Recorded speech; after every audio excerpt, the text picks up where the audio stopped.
يا مساء الخير، يا مساء العافية عليكم جميعا أحبابي.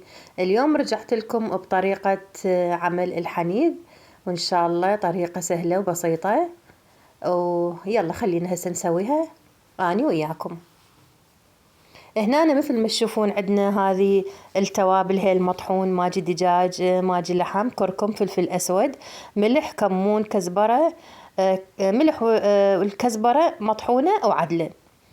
هسه هنا نخلطهم مع بعض هالشكل.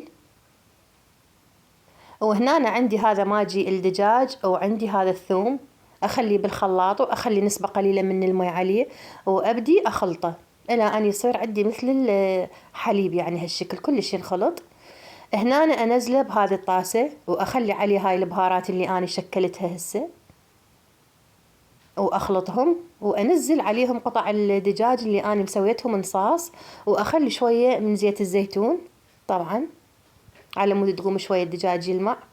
طبعا هذه فكرته شوية تختلف الحنيذ. هنا عندنا مثل ما تشوفون الدجاج نزلته بهذه التتبيلة، أخليه بهذا السيليفون، والسيليفون طبعا، وأخلي فوق الدجاج شوية من التتبيلة وأخليه بالسيليفون. وطبعا لازم تخلون يعني السيليفون طبقتين هنا، لأن هذا السيليفون اللي عندي خفيف. انتو يعني حاولوا تشترون يعني السيليفون السخين.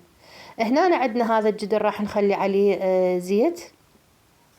وهنا مثل ما تشوفون ملح وقرنفل وماجي دجاج، كزبرة عدلة وكزبرة مطحونة، كمون عدل ومطحون، هيل عدل، دارسين عدل، ورق غار، نوم وبصرة.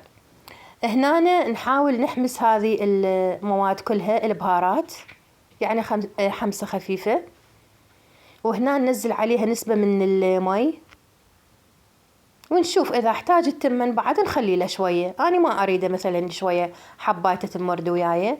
هنا ننزل التمن هالشكل مثل ما تشوفون، ننزل التمن عليه ونخبطه، ونشوف إذا احتاج قلت لكم مي نخلي شوية. هسه أنا هنا شفته شوية يحتاج، خليت له بعد، ونغطي. المرحلة الثانية هي مثل ما تشوفون هذا النار أني علقتها وخليتها إلى أن تجمر. نزلت التمن وخليت هاي الشبكة مثل ما تشوفون مالت الطباخ العادية، وخليت الدجاج. وهنا أنا سديته ولمدة ساعتين، وبعد الساعتين راح نطلع الدجاج والتمن ونشوف شلون راح يصير شكله النهائي. حبايب هسه نوخر هذه الأعواد والنمو بصرة، ونبدي نقلب التمن. شوفوا شلون صار، الحمد لله طلع التمن كلش حلو ومريش. هنا هسه هذا التمن مثل ما تشوفوا شلون صار حلو وإن شاء الله طيب.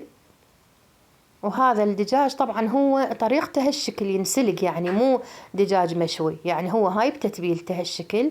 وطبعا طعمه كلش طيب ومستوي، ومكانكم خالي حبايبي، واترككم في امان الله.